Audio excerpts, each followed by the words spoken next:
Welcome back to the Starship. It's the middle of the night out here, but the wheel cylinder came in, so I was figuring I'd give it a shot, see how much I can get done this evening.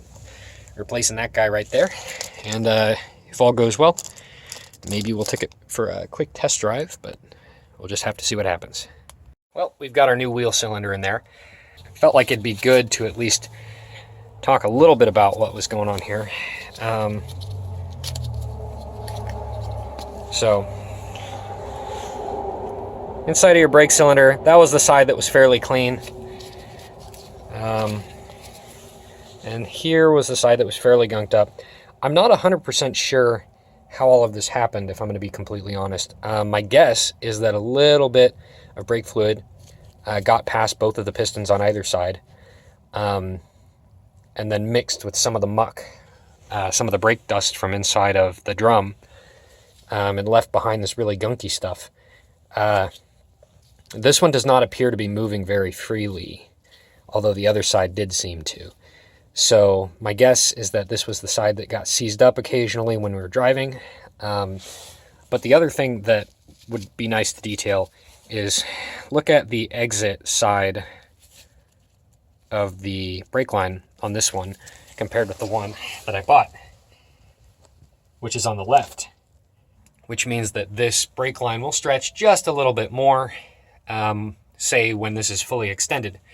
I'm ultimately not too worried about it. I think that I've got enough play for it, and I will check before I let the vehicle down.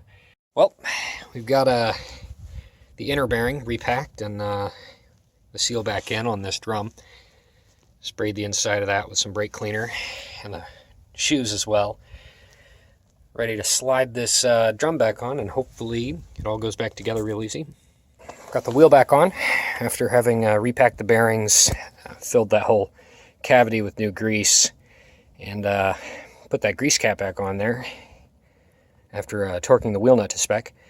So I forgot that I didn't have the 1-inch socket on hand that you need to remove those, or to install those lug nuts. So I'll be back tomorrow morning, and hopefully we'll be ready for a drive by then. Good night. Welcome back to the Starship. My buddy here, What's up? he helped me bleed the brakes, and hopefully we're going to take it for a quick test drive and come back in one piece. Go on. Let's give it a shot. Let's go. We have made it all the way to the gas station, a grand total of maybe 1/8 of a mile away, but I feel pretty good about it. The brakes feel way better, like way better. I feel like I can trust them, actually, and the alternator appears to be charging according to the indicator on the dash. So let's throw some fuel in her and park her again.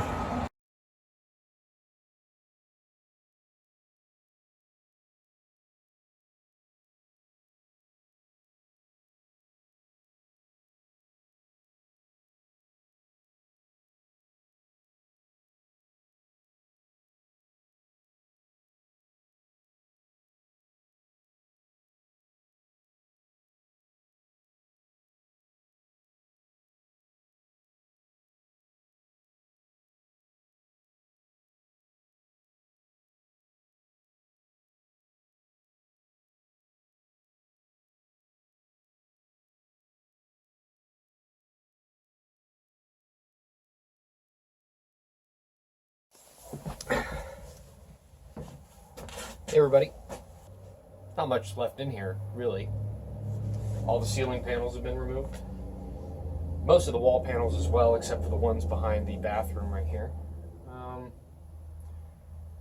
Speaking of which, I wasted almost an entire day out here yesterday, tearing off those ceiling panels. Got them out, but it was a pain.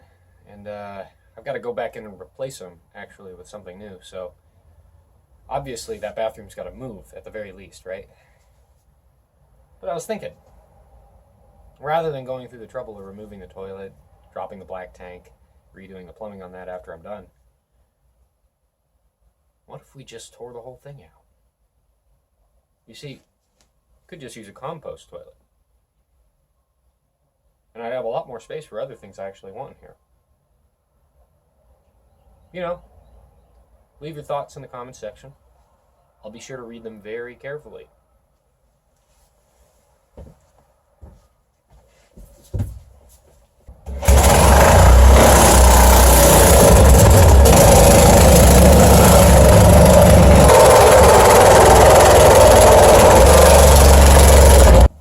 This is kind of noxious.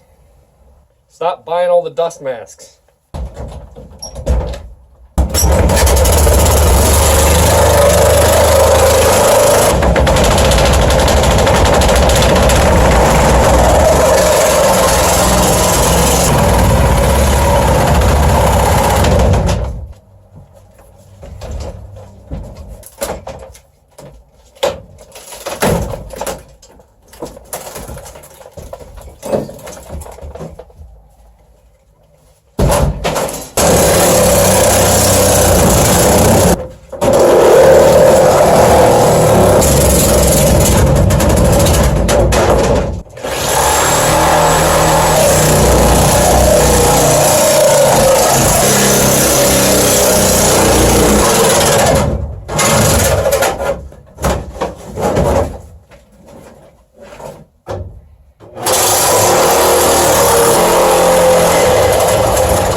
All that's left is to disconnect a couple hoses and probably rinse out the black tank, plug up the top, and I will have some new floor space.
And that, my friends, is the least efficient way to remove a bathroom.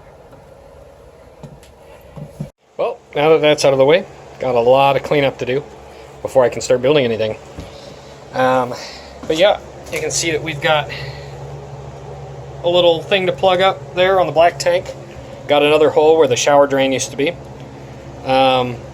So I'll look into covering these up, and next time you see this, it'll be a lot cleaner. The day is about done. Started doing some tracing of electrical wires after I got this area cleaned up. It's kind of dark out, so you probably won't be able to see everything particularly well. Next steps, probably, finish figuring out the electrics, tracing all the wires. Some of them are just straight up disconnected. Actually, several of them are just entirely disconnected. But some of them are still connected to the mains, so I want to make sure I know what everything is before I power anything on. And then I'll be rewiring some outlets. Hopefully then it's ceilings, transitions, and walls from there. Good night.